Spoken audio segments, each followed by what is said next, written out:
Buenas noches. Muchas gracias al capítulo Río Ceballos de TEDx por esta invitación.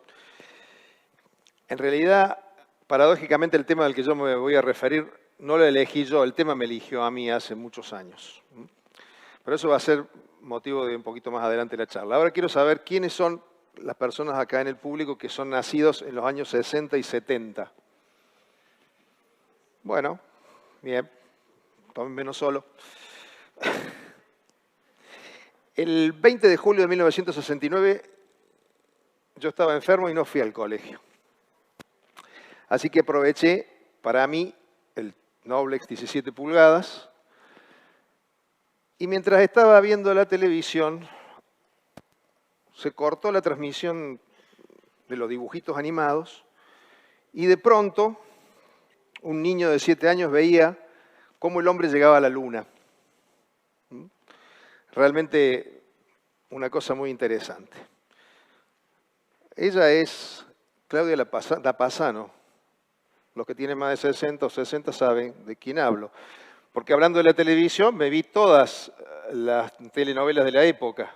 Muchacha italiana viene a casarse y La Bella de Benedetto. ¿Cómo era esta? Muchacha italiana viene a casarse, duró 4 años, lo vi completo. Lunes a viernes, de 15 a 15:30. Bueno, de pronto el punto es que recuerdo claramente al hombre llegando a la luna y en esa conciencia de niño dije, bueno, algo fabuloso está pasando. Y eso fue así, ¿no? Encontrar de pronto un momento de la historia donde transitábamos la posguerra, después de la Segunda Guerra Mundial, el hipismo, el capitalismo que nos ofrecía un bienestar económico, y tendencia también a una cuestión espiritual. Era lo que nos vendía ese momento de la historia. Bueno, la llegada del hombre a la luna sirvió para que, por ejemplo, entre otras cosas,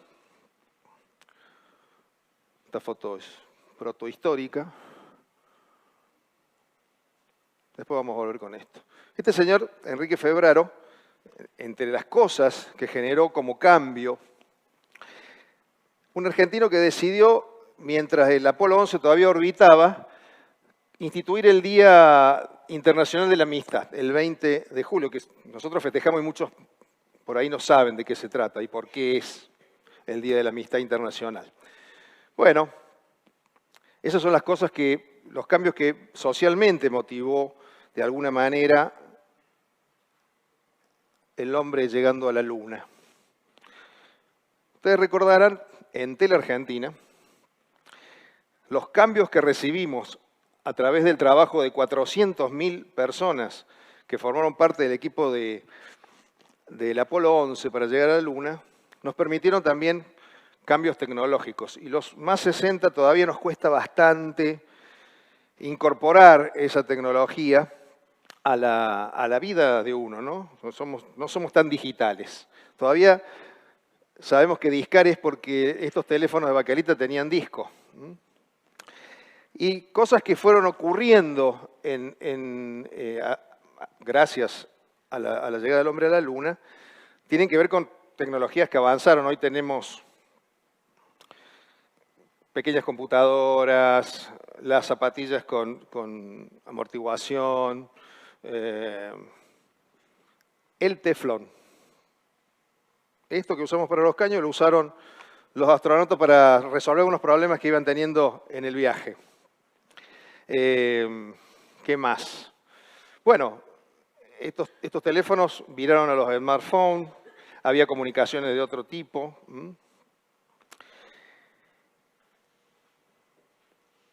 Y eso pasó en 60 años, estos 60 años donde hemos vivido, o estamos viviendo, 2 siglos, ¿no? 20 y 21, donde estamos ahora. 60 años es nada en el tiempo. En el tiempo lineal del universo, 60 años es esto. Exactamente.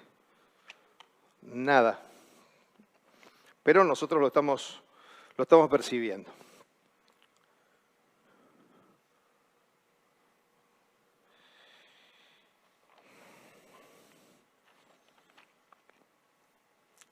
Ese niño del que les relataba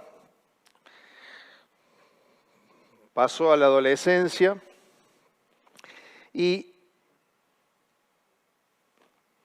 eligió una carrera para su futuro. Me dediqué al periodismo también durante 30 años. Bueno, mis padres querían que yo fuera geólogo. Imagínense, me hice periodista, es totalmente disruptivo y les voy a ahorrar la anécdota del dolor de cabeza que eso generó en mi familia. Pero primero había soportado el mandato familiar y me mandaron al liceo militar. Allá fui 2 años y en esos 2 años que estuve ahí participé de una revista del liceo. Cuando recuperé la civilidad y volví a una escuela normal, donde convivíamos chicos y chicas, también me puse en el paradigma del periodismo, escribía una revistita que circulaba mano a mano, era un solo ejemplar, cuyos textos y dibujos los hacía yo mismo. Bueno, un día llegó la revista a la dirección y ahí tuve mi primer acto de censura de parte de la directora, si bien no había ideas grandilocuentes, pero en cualquier momento de la historia las ideas se vuelven conflictivas para las personas. Así que definitivamente quedé marcado por el deseo de ser periodista y lo ejercí durante 30 años. Allá por el año 2000, más o menos, entre radio, diarios y televisión, empecé a producir un programa de terapias alternativas. Para esa época, ¿me puede dar un poquito de agua? Para esa época parece que el tema se había convertido nuevamente en interés de los medios y de las personas, ¿no? Pero bueno, he sabido que nadie va a poder llenar su agujero existencial con Reiki, con balancing, con terapias alternativas, con tarotistas, con, bueno, todo eso. En ese tema estaba yo cuando a mi madre le da una recidiva de un cáncer y comienza ese proceso, el proceso hacia la muerte, ¿no? Realmente uno se pone en ese lugar de tratar de paliar esa situación a un ser querido y bueno, la medicina alopática no funcionaba. No funcionaba prácticamente para nada y comenzaba el proceso del dolor. Yo era un experimentador, así que conocía muy bien a la marihuana. Y después de algunas luchas, muchas gracias, de corte ideológico y de prejuicios con mi madre, accedió a usar cannabis como un formato paliativo.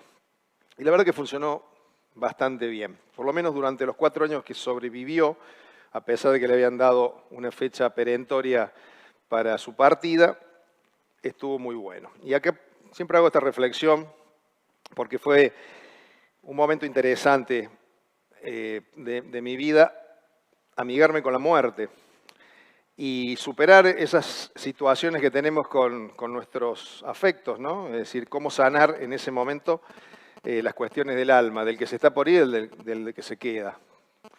Y me amigué con la muerte y fue realmente una experiencia muy interesante escuchar la última respiración de mi madre, de una persona que trasciende. Así que seguí con mi tarea periodística algún tiempo más, esto era más o menos 2007.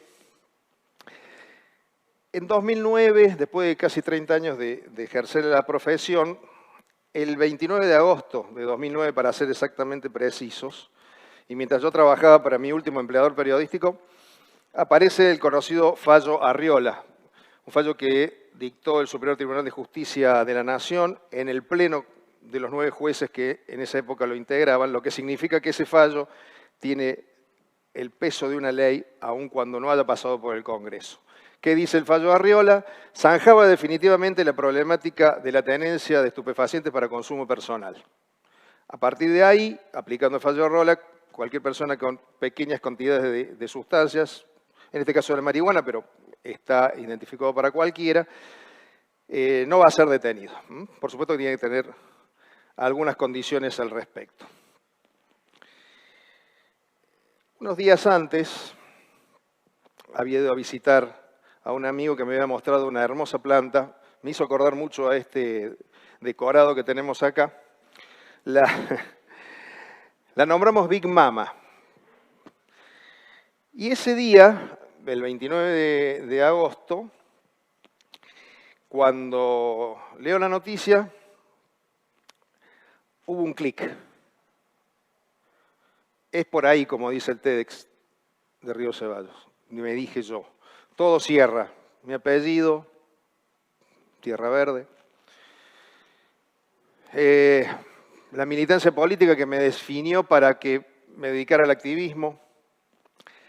La cuestión muy marcada de esta muerte de mi madre, pero que le había ayudado con el uso del cannabis. Todo cerraba. Esa misma noche construimos lo que hoy es una asociación civil que se llama Comunidad Canábica Córdoba. El 21 de septiembre de ese año, 2009, debutábamos con la primera acción militante. Fuimos a un evento en lo que era la vieja usina, tocaba la banda de Wailers, la banda mítica de Bob Marley, y fuimos 4 gatos locos así, el que habla, mi hijo Nico, y 2 amigos. Repartimos 5.000 volantes, estaba lleno.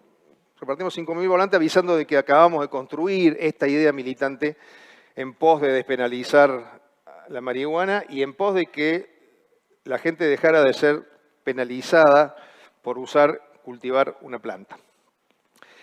Recuerdo esa noche cuando nos fuimos, miré de nuevo hacia el escenario y vi que en el piso de la vieja usina no había ningún volante tirado. Eso fue una señal increíble porque a partir de ese momento nos convertimos, en ese momento, con la tecnología y hablando de los cambios que habían ocurrido allá, por entonces en 1969 con la llegada del hombre a la luna, en hijos del Facebook. Facebook nacía también por esa época. Hijos del Facebook y de la globalización. Así que eso se estalló rápidamente. Empezamos a tener reuniones en lugares públicos, en lugares privados, primero 20, 30, 100. Para marzo de 2010 estábamos organizando la Marcha Mundial de la Marihuana que se hace todos los años, el primer sábado de mayo, en 200 ciudades de todo el mundo con el mismo objetivo. Ese fue realmente un gran disparador porque nuestra conciencia de militantes por el uso, el cultivo y la tenencia de marihuana nos había puesto en un lugar solo del consumo recreativo.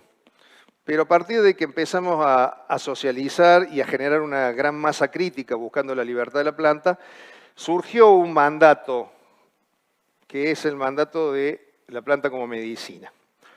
De pronto nos vimos abordados por un montón de personas que tenían problemas de salud y realmente no sabíamos nada de eso.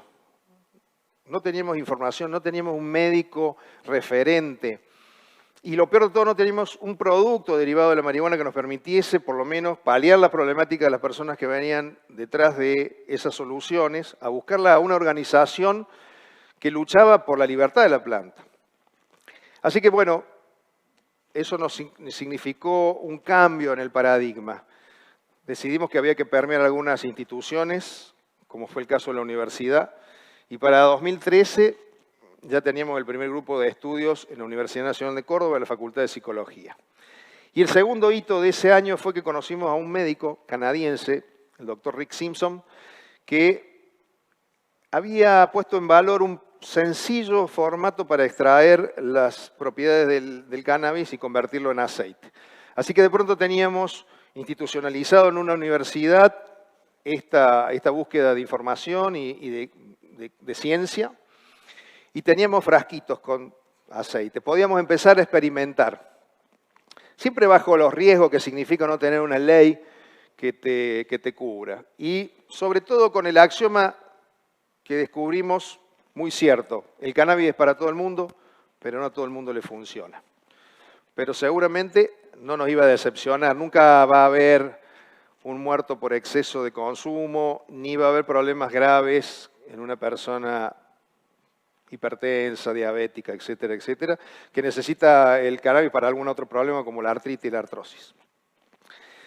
Bueno, la lucha continuó en un momento, por allá por 2010, si no no recuerdo, un grupo de diputados nacionales crea o presenta la primera ley de legalización del cannabis y rápidamente apoyamos a ese grupo de legisladores y creamos la Marcha Nacional de la Marihuana en 14 provincias. Por supuesto que por aquella época no éramos solamente nosotros en Córdoba quienes militábamos, había más grupos y de a poco empezaban a sumarse los interesados en esta lucha, en esta disputa, una disputa de poder, porque teníamos que cambiar el paradigma penalizador por uno despenalizador y convencer al poder, sobre todo a los que estaban en cada gobierno de turno. Así que vinimos haciendo un derrotero bastante interesante en ese sentido. Bueno,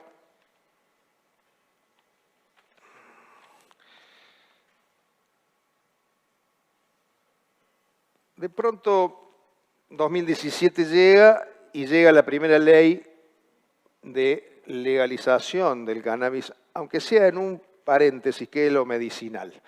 80 años de prohibicionismo y de tener a la cannabis como una droga peligrosa, no se zanja de un día para otro con una ley. Así que nosotros seguimos trabajando. En el mundo todo había cambiado, había ya por entonces 26 estados de Estados Unidos habían legalizado de alguna u otra manera lo medicinal, lo recreativo. Hoy ya son 49 de los 50. En algún momento, a lo mejor en este gobierno de Joe Biden, haya una ley federal que supere lo estadual. Y así que seguimos trabajando en nuestra militancia hasta construir una ley de industria del cannabis y del cáñamo. Aún ya ha sido promulgada, pero aún falta detalles de organización para la regulación definitiva del cannabis. Y aquí vamos hacia un proceso donde estamos frente a un nuevo paradigma, este paradigma en el que todos vamos a poder participar, porque el cáñamo y el cannabis nos va a permitir cambios muy importantes en un futuro muy cercano, como ya se está dando en muchísimos lugares del mundo. Desde la construcción de productos como biocombustibles para resolver los usos del petróleo, alimentación para humanos y para animales, bioplásticos degradables, por supuesto la medicina. Y en eso Argentina ha avanzado muchísimo en muy poco tiempo. Ya tenemos trazabilidad de por lo menos un laboratorio, el de Jujuy, y eso es muy importante porque vamos a tener en poco tiempo también accesibilidad al producto, que siempre ha sido el gran problema. Pero bueno, también la ley que se sancionó en 2017 nos permitió construir ahora cultivadores que no tengan miedo de poder proveerse de su propia medicina a través de lo que se llama el ReproCan, que nos dio una legalidad y una certeza. Así que, de pronto, esta construcción se volvió aluvional. Hoy somos más de 100 organizaciones en todo el país. Hoy hay una industria importante. Mañana comienza una de las ferias más importantes de Latinoamérica en Buenos Aires. Y, por supuesto, no estamos exentos. Este es un lugar, la Sierra Chica, donde la problemática sigue existiendo, la problemática de cultivadores y usuarios detenidos, pero bueno, es parte de nuestra lucha y es la parte de la lucha que nos ha tocado y que tenemos que enfrentar. En todos estos años de trabajo militante y de estar vinculado a la construcción de una nueva industria, que es esta industria del cannabis, también me tocó momentos muy oscuros, que incluyeron la cárcel y que siempre se resolvieron gracias a una conexión que los que tenemos la posibilidad de ver la verdad en los ojos a través de la planta, sabemos que nos protege, que nos cuida y que nos inspira. Y esa inspiración nos ha mantenido siempre activos construyendo este paradigma que en Argentina no se va a detener. Les agradezco mucho por haberme escuchado.